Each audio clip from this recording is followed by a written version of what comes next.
Welcome to the Church Planners Toolbox. Here I am again, Justin, your host, with my pastor, Pastor Josh Levesque. I need to standardize my greeting. Probably, I haven't quite landed on what I'm supposed to say. I think I'm a little too standardized. I say the same exact thing at the beginning of every Yeah. episode. I got to switch it up a little bit. Yeah, But all this to say, this is our podcast going over the Church Planners timeline leading up to, in our context, the Detroit Baptist Church launch. So we're walking through this 2-year timeline, seeing Detroit Baptist Church launched, but also talking about it in a way that other church planners can learn from it and use it in their own church plants. yeah. So we've been going through a few stages here. We've gone through this first big block, which is, what was the first block? Discerning calling. Well, it's foundation stage. Yeah. Okay. Yeah. So there's the big foundation stage. Within that, And we're talking 100 to 75 weeks before your launch. So we're saying, more than a year out, up to 2 years out. How can you be preparing?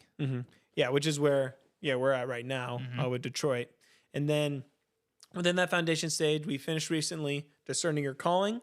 Check out those episodes, first few episodes for that one. And then we're almost done with developing vision. And we've had a few subcategories here within developing your vision, choosing a church name, and writing out your mission, vision, and purpose statements. I just finished with that one. And now we're at the last section of developing our vision here, which is the branding, which when you say branding, it kind of sounds like we're talking about like a business, kind of secular. But Pastor Josh, what is Maybe some cattle. some cattle? Cattle. Oh, okay, branding, like branding cattle. When we talk about branding, sure, you can think of cattle. But when we talk about branding, think of like a business context. You can think about a CEO and branding and everything like that. But it applies also to church planning. It's important for church planning. Yeah. Pastor Josh, what's the important branding in a church plant? I just think it's becoming more and more evident that just the world we live in is such a visual world. And now that you almost have to interact with people online through some of these avenues of social media, and your brand is just an essential and a very important part of who you are as a church. But it's in this section for a reason, because I think your brand is kind of it should be an expression of your mission, vision, and purpose. So you can't really, I said they're not necessarily 1, 2, 3 earlier, all three of these parts, but I don't think you can do your branding until you have your mission, vision, purpose, and until you have your name, obviously.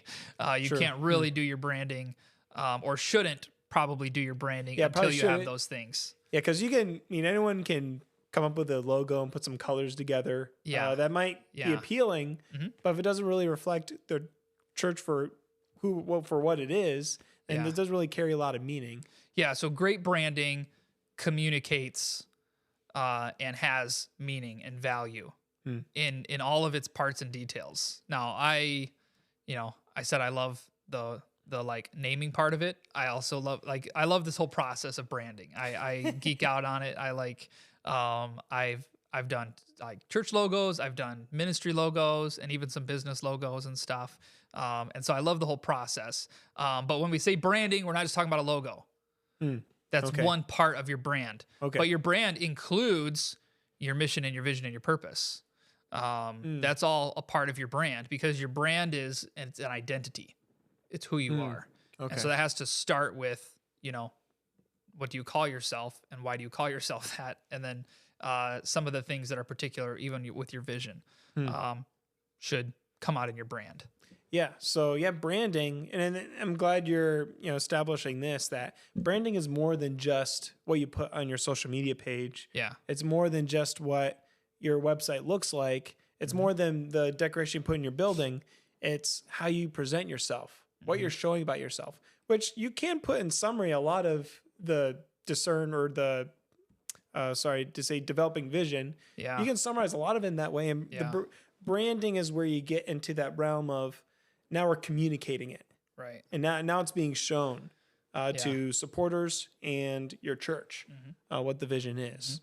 And it can communicate a lot. I mean, you can tell a lot by a brand, as far as you can tell sometimes what they value, based on their brand or yeah. who their audience is or their market. And so it does communicate a lot. So you do want to be intentional and careful with how you craft your brand so that you're not unintentionally communicating something and that you are accurately reflecting who you are or who you intend to be as a church planter. No, that's good. So how do you start developing a brand? Let's say you get your mission, vision, purpose down, you have your church name, you're getting all that settled, but now you're going to branding. How do you develop your brand? I would say, you absolutely start with vision. And I believe the name of your church is really that first step in the brand. The name is the first essential step there. So we talked about church naming and stuff. Like once you land at that, you've got kind of the core of your identity. Starts with a name. And that's something that I think you as a church planter should come up with. Not that you can't collaborate or ask people's advice on if you have multiple names or ideas, hone it down, talk to other pastors. But that should be something that you have a part in, that it has real meaning. And then my next advice is work with a graphic designer. Work with a graphic designer. Now, maybe you are a graphic designer. Great. I call myself a graphic designer. I am not a professional, but I've done a lot of graphic design. But even when I was coming to my church brand, and I had done personal brands for myself and business brands and stuff, and but when it came to the church branding, I brought in a friend who is a professional graphic designer. Just because I know myself, I overthink, and I was too close to it. I needed somebody to come alongside and kind of help craft it. Like I even had the vision of this is kind of what I want it to be and to look like. But I was able to bring somebody in. And so that's my first advice. There are people who are professionals trained in this. Find one, and maybe if you're not even going to hire them to do all of it, bring some good people in that you trust to advise you through this process at least. Yeah. Or maybe you can start it, but let them, because even some subtle changes and things can really set a brand apart and make it stand out.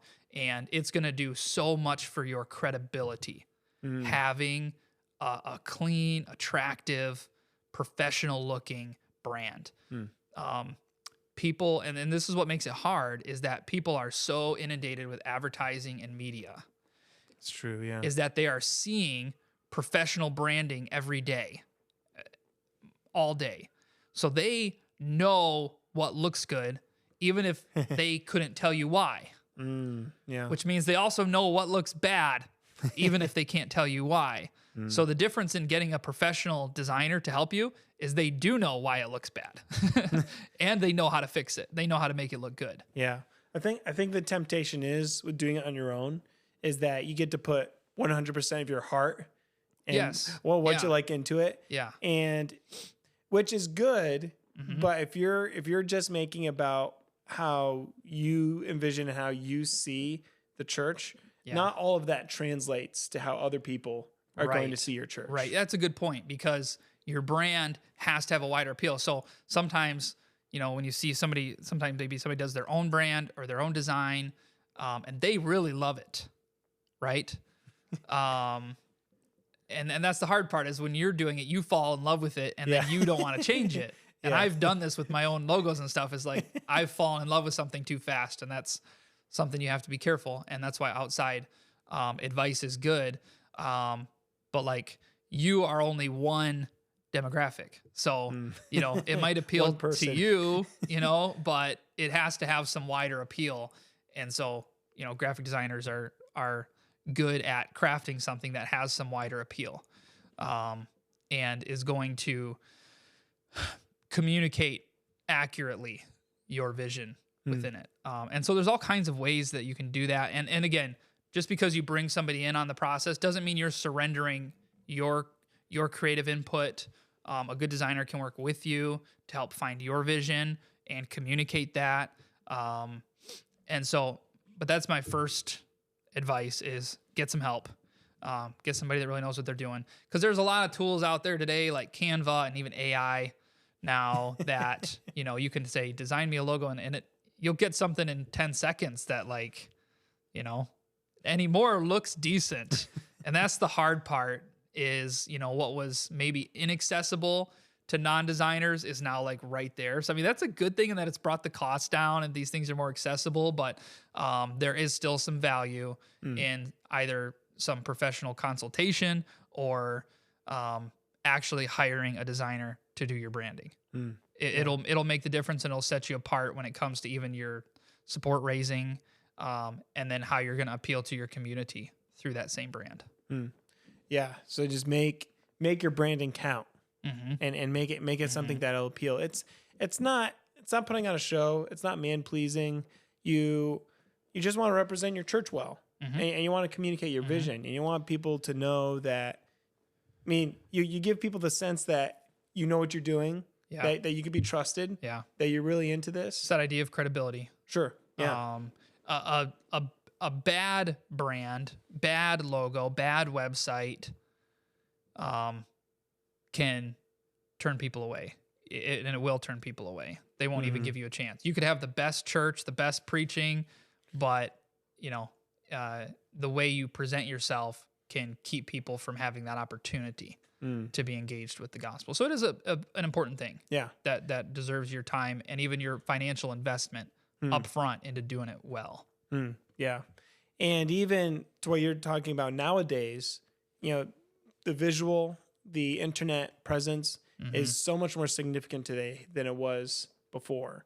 And nowadays, more often people see and look at your church on the outside through the internet for a long time before they even enter into your church. Yeah, absolutely. I mean, we'll talk about websites and social media and stuff, but all of that, like your website and your social media, is a part of your branding.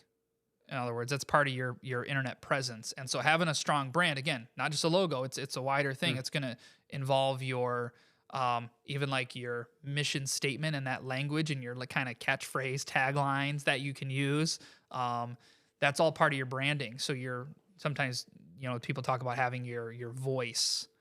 What does our church sound like? How do we present ourselves online? And so all of that's going to come out through all of those channels, but it starts with a solid branding foundation, which again includes your typography, the fonts that you're going to use, the colors that you're going to use, and then the thing that gets all the attention is that logo that you're going to use to represent yourself. Yeah.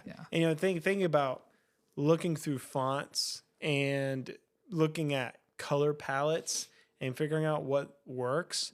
I mean, you really have to know what you're doing to actually be able to land on something and get something that's good. And like to what you're saying, at least get some help. At least get some other input.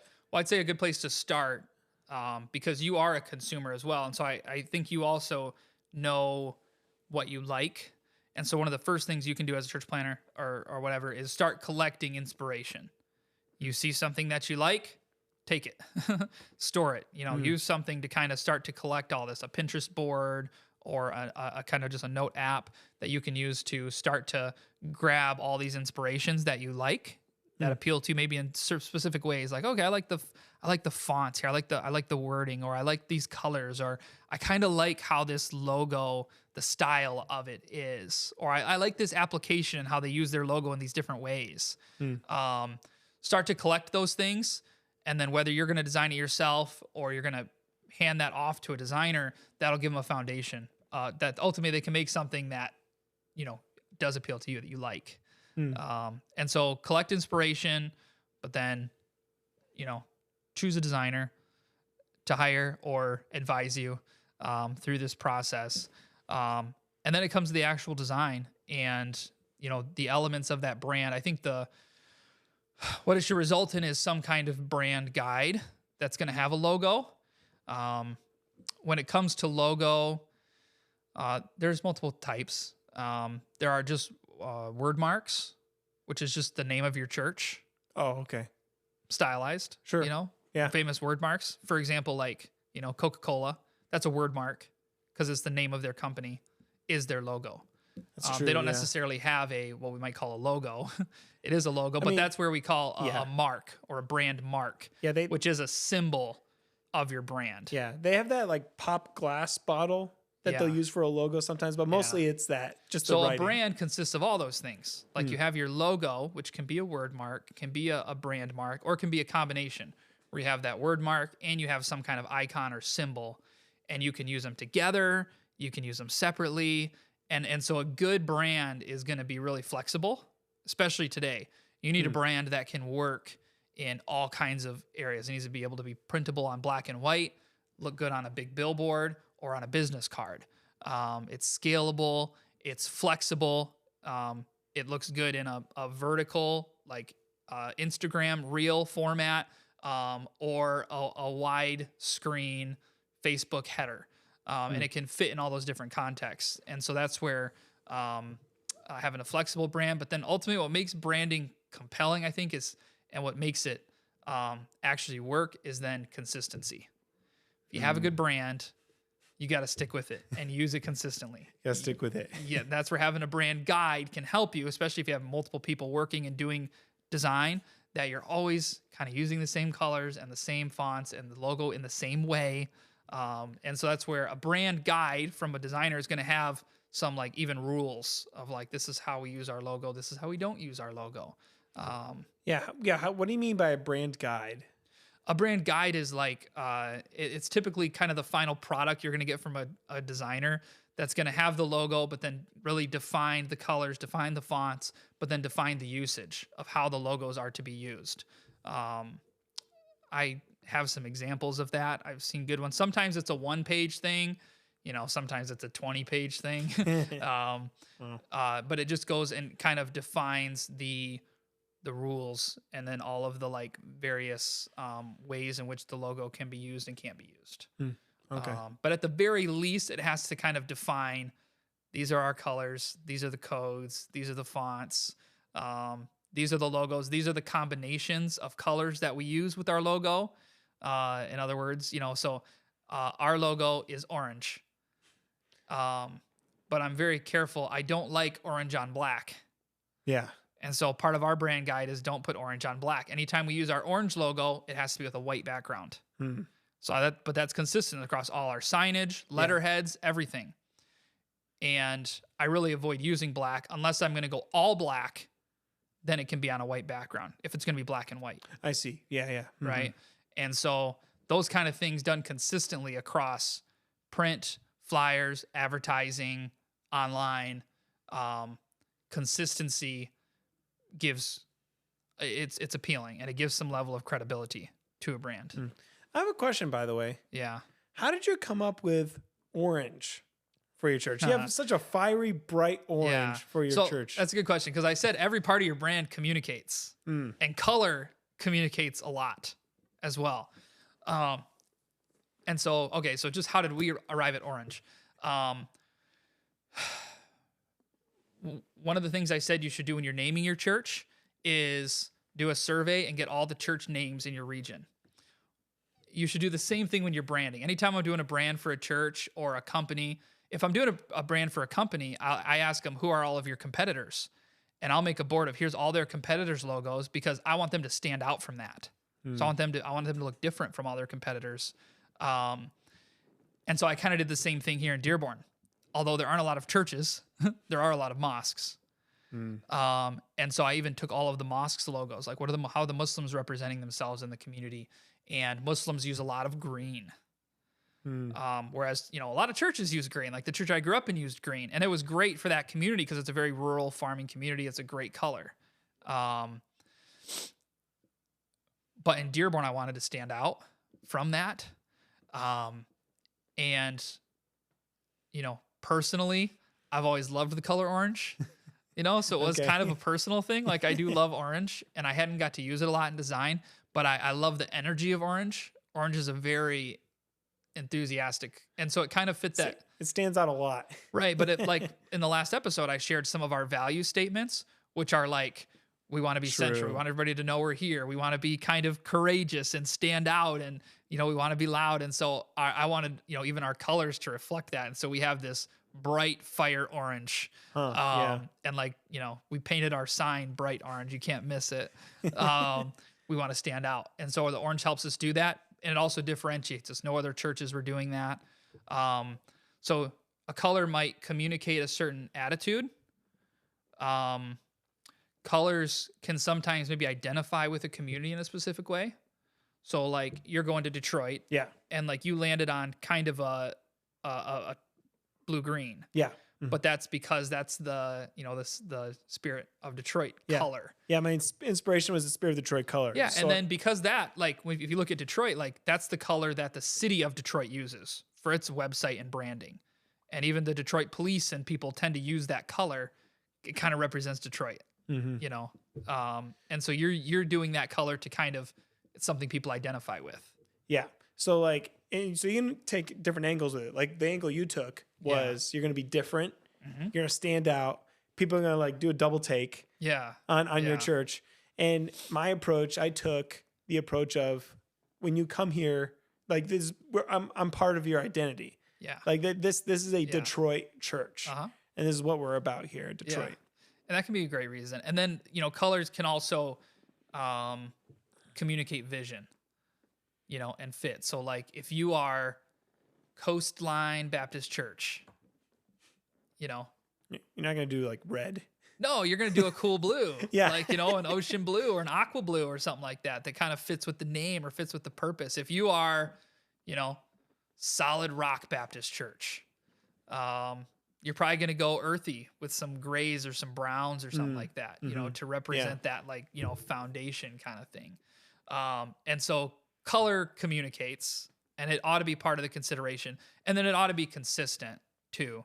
And not that you can't ever like, you know, when we do a Christmas thing, we'll use red for Christmas, you know, but, you know, we're trying to be consistent with the way we use our logo, in like official things, representation. Yeah. Cause you want people to see the same thing whenever they look at you and whenever they look at your brand, because it's recognizability, it's familiarity. Yeah. And it's your identity that you're just sharing with anyone who looks at Dearborn Baptist Church, Detroit Baptist Church. You're just sharing and expressing that. Yeah, yeah. And then you do want to be careful too. Like colors communicate and color combinations communicate, especially in our world of like sports fandoms. Oh. And so, you know, you're not going to go start a church in Ann Arbor and have a logo that's scarlet and gray, right? Nobody's going to go to your church. You know, same the other way around. You can't go to Columbus and use maize and blue. Again, those things are like visceral to people. Like, I don't even wear scarlet and gray. Like, I've got some ties. Like, I've got like a red tie. I'm not going to wear it with a gray shirt, just as a personal rule, right? Because I don't want to identify with the Buckeyes, with Ohio State, you know? And so people are that petty when it comes to colors. So don't give them something that they can't or won't wear in your community. True. Yeah, that's valid. Yeah, for sure. Yeah. What are some other things to watch out for in your branding? So like color combination, make sure you're not associating with something that your church isn't or what you don't want to represent. But what are some other things to watch out? And like that's to say, like with Dearborn Baptist, like I don't like black and orange. And we're orange, and it's very easy to use black. But I'm very careful not to do black and orange because I don't like the way they go together, and it kind of has that Halloween look. Like I don't like it, and I don't want our church to look like that. So I'm very careful. I want it to be bright, so I always want to use white backgrounds with the bright orange. You know, that's kind of where a good brand guide is going to set those rules in place, so that you don't have to be the designer. You can hire a designer. You can even have volunteers in your church that are doing design and stuff, but they have rules to follow. They have guidelines. It's a brand guide. Okay. So, but like, what are the things to watch out for when you're assembling your brand? There's association in terms of color. Anything else you want to watch out for when you're making your brand? When it comes to the logo, again, one of the goals of branding and even naming is differentiation. Like you want to look different. So see what's out there. Make sure you don't have a logo that's really similar to somebody else, another church or something like that. If you're going to use the cross in your logo, That's just hard because it is so common. It's true. Yeah. And every once in a while, I'll see a logo that like it's a really good creative use of the cross. I'm like, oh wow, that's cool. That stands out. But most, if your logo is just a cross or 3 crosses, you're gonna end up looking like somebody else. It's true. Yeah. So what makes for a good logo? Again, you can do a word mark if you got a cool like just use your name. But anymore, people really do identify and connect with a solid brand mark, a cool logo mark. Yeah. So you can kind of go the middle ground and do what's the word that I'm looking for of your initials. It's not an acronym. It's a it's like initials. But like your initials in a way. So like, sports teams do it like, Notre Dame has like the N and the D, and the LA has, the LA logo. Those are iconic. And so you can use a combination of 2 letters. Oh yeah. There's a name for that. I forgot what that name was. It's something Graham. But I've used if we that. had a producer, he'd be Googling this for us right now. I mean, I guess I'm kind of the producer / host here. But no, we've done that with both of our churches. My Detroit Baptist Church is a D and a B that's turned into a pillar. So I'm using the 2 first letters of Detroit Baptist to come up with monogram. Sorry, that's the word. Monogram. Yeah. Guys, it was right there. I was thinking Graham, but I couldn't get it out. Monogram. So you can do multiple letters that are kind of interlocking or interlacing or interacting in a cool way. That makes for a cool logo. Too. So ours is that. Your DB one is that. And so ours is just kind of a straight traditional monogram. The actual symbol doesn't have any meaning or anything. It's a D and a B, which for us stands for Dearborn Baptist. Which it looks great. And I wanted to do that initially because I felt like in Detroit, that is like a strong appeal because the Detroit D is so iconic. Yeah. And like, that Detroit D, that Tigers hat is like a global icon. Sure. Yeah, exactly. Yeah. Like Magnum PI wore it. Like everybody knows that. It's like as big as the New York Yankees or whatever. So I wanted to do a cool monogram.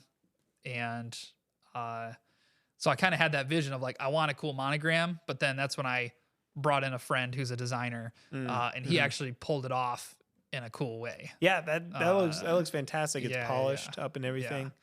Yeah. But then yours is kind of a combination. Like it is a monogram, like you want the DB, but it's also an icon. It has some symbology to it. And that's the cool opportunity you have with the logo is some symbol that's really meaningful or people connect with that kind of ties to your name or communicates your vision. Which admittedly, I kind of just came to by accident. I was fiddling around with Canva and I came up with the basics of it. The first one looked it was disproportional and everything. And you helped me a lot with making it a better format and everything. But I don't know. It's really cool. I like looking at it. I think it's really fun. No, it's a good logo. It's solid and it has some meaning to it. And that's ultimately, if you have a logo, you have a lot of opportunity to infuse some meaning into something that people want to identify with. And so, one of the tests, sometimes they say the test of a mission statement or a purpose statement is like the t-shirt test. Like, can you put it on a t-shirt? Same thing with the logo. Like, can you put it on a ball cap and somebody might wear it? Because that's cool. You want people to publicly identify with the church. And so you want something that is compelling in that way. And you don't want to miss the opportunity to infuse some significance into it, some meaning. Yeah. Which to yours looks really nice. And even like I look at your logo and I think of Dearborn Baptist Church. Like that is your church and I see it. And every time I've seen your church and the logo, I'm putting those 2 together. It's become one thing. It's become one identity. It's become one thing. So I would say like really try and put some meaning into it and really try and put as much as you can. But even if you just come up with something that's appealing and marks like what your church is doing to some extent, then you'll build the identity with your logo. Yeah. So if your name is a geographic name, a monogram is a cool way to go. But you can monogram a non-geographic name. Sure. Yeah. Monograms are cool for church logos. And then a lot of logos use, if you have a geographic name, use some kind of landmark or icon in the community. Like, is there a mountain or a bridge or a building or something that is really iconic that you can kind of use in your logo, that people might identify with. I've seen good examples of all of those kind of logos. There is also, then again, you can have Christian symbology too in your logo. Go with a cross, or if you have one of those vision-based names that we talked about. Like, if your name is Cornerstone or something like that. Yeah, you have the opportunity to have some symbolism that connects to your name and your logo. It can do that. And I kind of went through all those options. Like in Dearborn, is there some kind of symbol or landmark or something, that we could use? And if there's not, then you can go monogram or go word mark. You could have gone for an F-150 for your church logo. Yeah. Oh yeah. It is Ford country.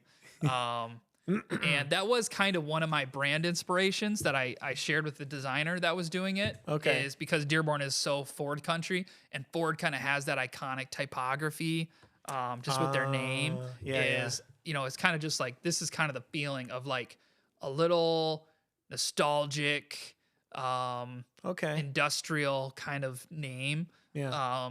And I think he did a good job. He nailed it in falling in there. But yeah, find out like what kind of brands in your community come from your community or are popular. Yeah. Because companies, these professional companies are paying somebody millions of dollars to craft these brands. Yeah, exactly. You might as well learn from them.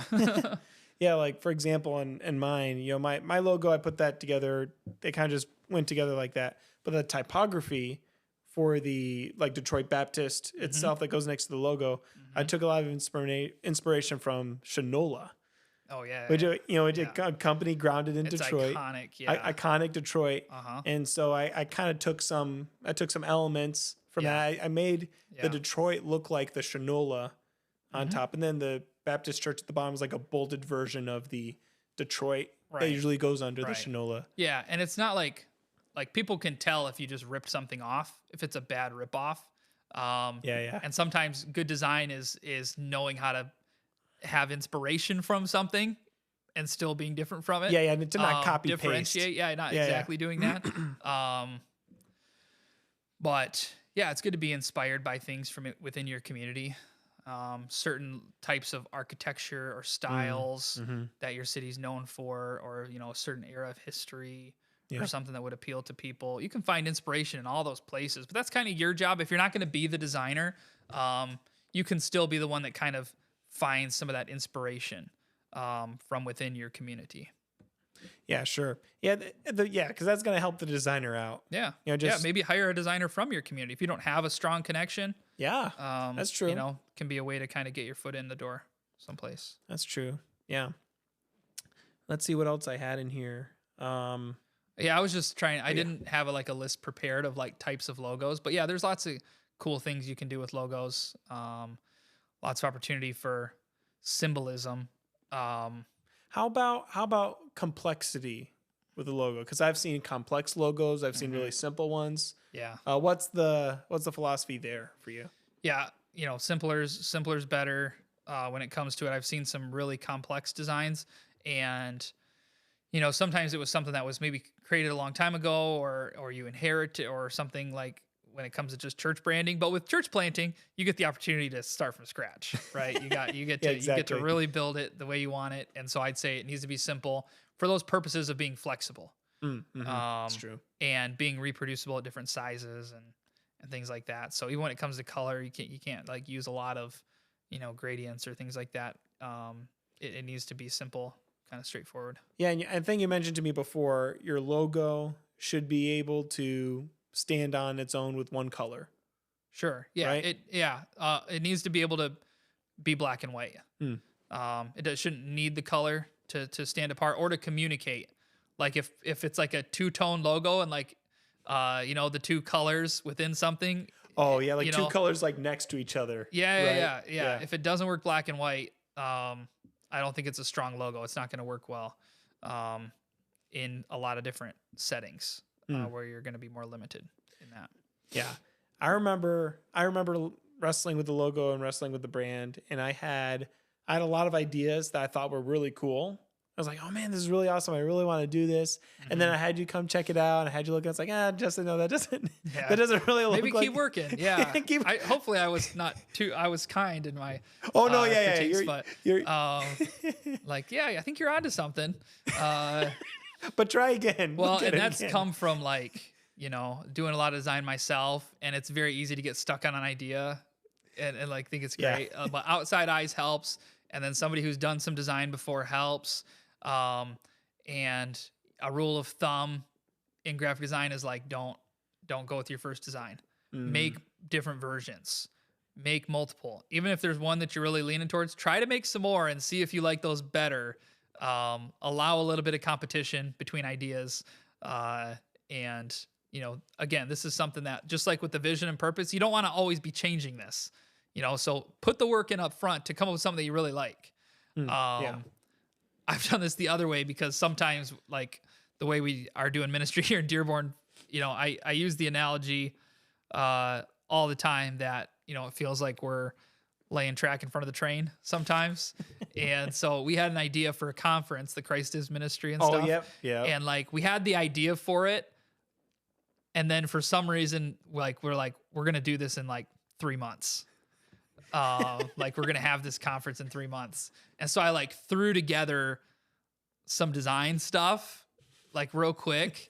And then we used it that first year, even used it the second year. And I just never liked it. So I took the time, a year later to like, no, I'm going to start over, redesign it all. And I love the Christ is logo right now. And now I do too. And it's more flexible. It has those elements.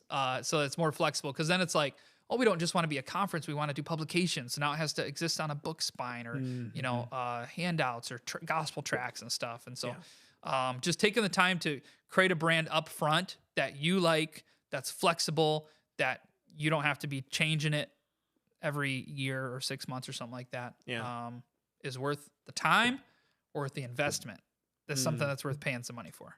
Yeah, I mean, it's like all ideas, right? You want to be able to challenge your ideas. You can't just stand on your own mountain of this one idea and just insist on that. If you want your idea to be better, explore, challenge it, make it better. And I found, with the Detroit Baptist, that because I challenged it and because I let you challenge it and it had some extra opinions, I came up with something that better than I thought I would. I came up with even something better than I had in my other ideas. Yeah, no, I like it. I'm excited for it. And it's something that has meaning and connects in cool ways to your vision for the church too. Yeah. So it's always something that you can almost use it as a tool to teach people. Like, hey, you know what this represents, Yeah, and that's what I just loved so much about it is just the meaning behind it. And you're saying you're a big you overthink about things. I think I'm a little bit that way too. I really like to put in as much meaning into everything I can. So that's why I'm so happy about this logo. It has so much meaning. Yeah. And like you said, I'm excited to use it. And because this is what I really want in Detroit Baptist Church. Because I get the DB making a pillar. We want to be a church that's grounded and that's a pillar and grounded with the truth. Detroit Baptist Church will be. And I want that vision. I want that message, that culture of the church to be almost unavoidable.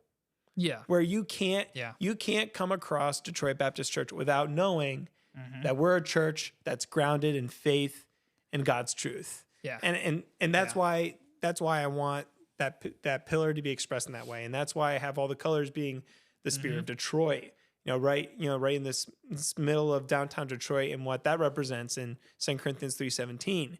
And I want it to be unavoidable, that you can't go to Detroit Baptist Church without you knowing that we're a church grounded in God's truth. Yeah.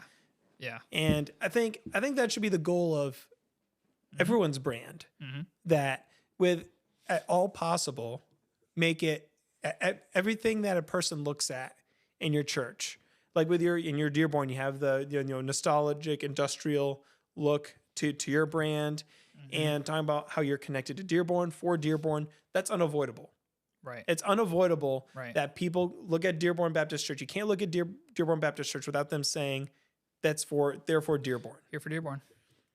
And I think that should be the goal with every church brand. Make it communicate in everything.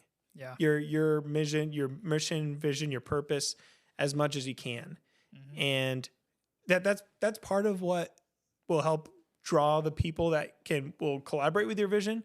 It'll draw the kind of people who can be passionate about the things you're passionate about. Yeah. And it reminds people who are already there about what your church is all about. Yeah. Yep. So that's why I'm so excited about this branding portion here, beginning branding. We're hoping this portion is helpful for you. And again, as we said in other episodes, if you have any questions about anything, reach out to us. I'll say as a little tidbit, Canva has been a great resource in branding. It's a free software. You can have it for free. You can pay for it, but it is a free software you can use, and I've used that for and they have messing nonprofit program that if you do get approved as a nonprofit, you can get a more professional level of it for free, which is cool. Awesome. And it's a great tool for church planting, and it makes design more accessible. But it even has built into it a really great tool called Brand Guide, built into the software, to where you can like predefine, these are our logos, these are our colors, these are our fonts, and then it's really easy. You can take a template and like in one click, it's going to switch it to your brand, your fonts, your colors and stuff. It still takes a little bit of a trained eye, I think, to use Canva well. Okay. But having that brand guide in place and using tools like that can really set you up for success on branding. Yeah, it helps a lot. And that you've introduced me to Canva, and I thought it's been phenomenal. Really easy to use, really entry level. Yeah. You're able to pick it up, pretty quickly as you get on there. But all that to say, let us know if you have any questions. We really enjoyed going over developing vision for this. And now what's our last portion? We got one more section in the foundation stage, which is determining strategy. Okay, nice. So kind of making your plan, laying your plan. That involves your timeline, your budget, and some of your goals. So before you kind of set out, you kind of lay your plan. Nice. So essential part of foundation stage. You need to chart your course before you set sail. Exactly. Yep. That's what we do. Charting the course. That's right. Here at Great Lakes Baptist. So stay in tune for that. We'll be having that episode up shortly. And just hope you stay in tune with us. And thank you again for attending and watching the Church Planners Toolbox podcast. We'll see you next time.